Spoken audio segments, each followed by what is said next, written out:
Salut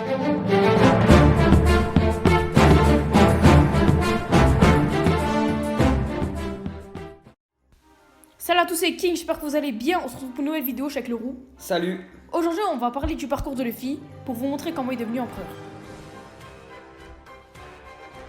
Voici les 8 gros adversaires que Luffy a affrontés. Arlong, le pirate homme-poisson, Crocodile, grand corsaire, Ener, dieu de Skypiea, Lucci, membre du CP9, Moria, grand corsaire, Oji, homme-poisson, Doflamingo, grand corsaire, et Katakuri qui est le fils et le second de Big Mom.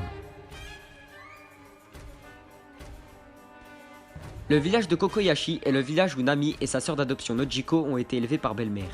Le village est le lieu le plus proche d'Arlong Park, et c'est ici qu'Arlong avait choisi d'exercer principalement la tyrannie. Mais grâce à son coup de poing revolver, Luffy réussit à faire tomber Arlong. Le village retrouva sa tranquillité et suit attentivement les aventures de l'équipage. On le revoit découvrant la première prime de Nami. Luffy et ses compagnons affaiblissent l'organisation en réussissant à vaincre les agents de Crocodile à Whiskey Peak, à Little Garden, et les meilleurs agents à Alabasta. La guerre civile fut stoppée à temps. Luffy réussit finalement à vaincre Crocodile grâce à son point faible, l'eau. Alabasta ne court désormais plus aucun risque.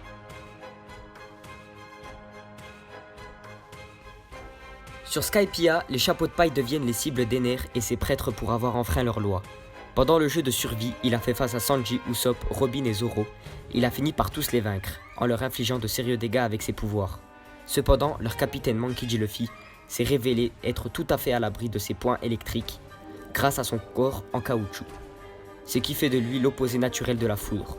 Enfin, Luffy a vaincu Ener et mis un terme à ses plans diaboliques, restaurant ainsi la paix. Le CP9 a enlevé Robin à Water 7. Luffy et son équipage fait tout pour récupérer son ami. Ils décident donc d'aller jusqu'à Enies Lobby pour libérer Robin.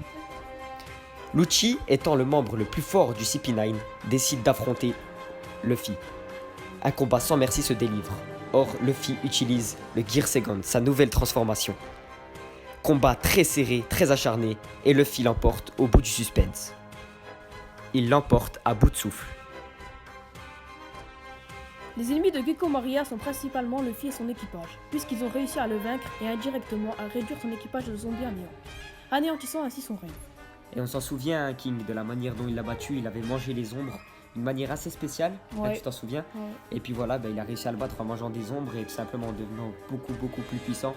Et ça a été un combat un peu bizarre, personnellement j'ai pas trop kiffé.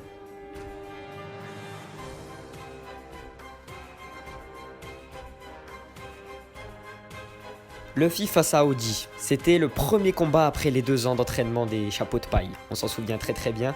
Luffy avait l'occasion de montrer toute sa nouvelle puissance face à Oji, l'homme poisson, mais qui n'était pas vraiment très puissant. Il utilisait bien sûr des pilules pour se droguer et pour devenir plus puissant. Personnellement, on le trouvait pas très fort, c'était pas vraiment un ennemi pour moi à la taille de Luffy. Mais il a réussi à le vaincre sur l'île des hommes poissons et à continuer son aventure avec les chapeaux de paille.